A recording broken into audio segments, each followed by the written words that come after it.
بسم اللہ الرحمن الرحیم۔ السلام علیکم ورحمۃ اللہ وبرکاتہ۔ نبی کریم صلی اللہ علیہ وسلم نے حضرت ابو عبیدہ بن جراح رضی اللہ عنہ کی ہمراہ 300 سپاہیوں کا ایک دستہ ساحل سمندر پر قریش کے قبیلے جہینہ کی تعاقب کے لیے روانہ کیا۔ حضرت عبیدہ بن جراح رضی اللہ عنہ امیر لشکر تھے۔ فرماتے ہیں کہ غربت اتنی زیادہ تھی، بھوک اتنی زیادہ تھی کہ ایک ایک کھجور دن میں ایک وقت کھانے کو ملتی، اور کچھ وقت ایسے بھی آئے کہ اب کھجور بھی نہیں مل رہی تھی۔ فرماتے ہیں کہ اتنی زیادہ بھوک لگی مجاہدین کو کہ پتے کھا کر گزارا ہونے لگا۔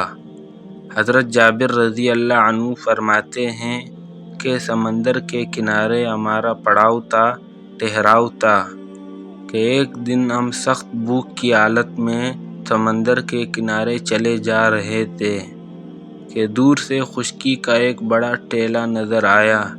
قریب پہنچے تو دیکھا کہ وہ ایک بہت بڑی مچھلی تھی۔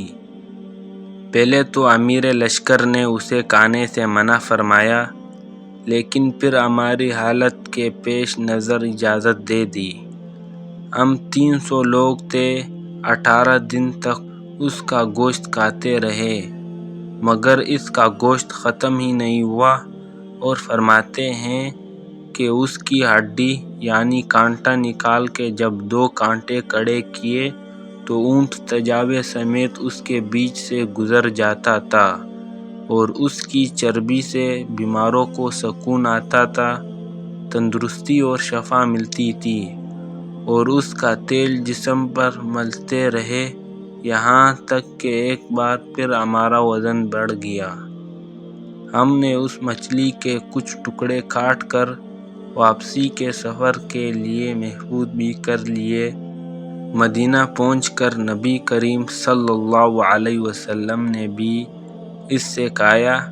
پھر ہم نے تذکرہ کیا تو آپ صلی اللہ علیہ وسلم نے فرمایا، یہ اللہ کی جانب سے تمہارے لیے رزق کا بہترین بندوبست تھا۔ تمام مسلمان بھائیوں سے گزارش کرتا ہوں کہ ویڈیو کو لائک، شیئر اور سبسکرائب ضرور کریں۔ جزاک اللہ خیر۔